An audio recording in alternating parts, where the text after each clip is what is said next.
Hey everyone, welcome back. Today, we're diving into Genspark AI's Super Agent, the tool that doesn't just chat but actually takes action.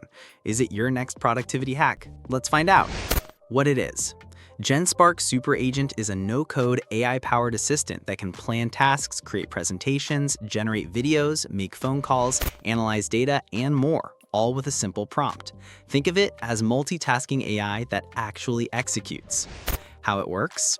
Built on a mixture of agents system, it blends multiple large language models and over 80 integrated tools to break tasks into parts and carry them out, whether that's designing slides, calling restaurants, or crunching research fully autonomously.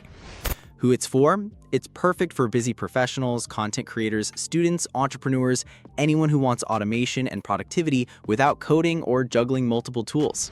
What people are saying. Enthusiasts praise how it handles real work, not just suggestions. Many rate it highly, calling it one of the most reliable super agents available. Red flags. Some users mention unclear credit usage and occasional bugs in the app or UI glitches. Pros. It executes complex tasks end to end. No coding required, user-friendly, supports slide decks, data sheets, calls, videos, and more. Cons. The credit system isn't always transparent, and the app experience may feel a bit rough around the edges. Recommendation. So here's my take. If you're seeking an AI that doesn't just talk but actually does the work, Genspark Super Agent is worth testing. Just keep an eye on how credits are used and hang tight while the app polishes its interface. Thanks for watching. Let me know your thoughts on Genspark AI's Super Agent in the comments, and don't forget to like and subscribe for more honest reviews.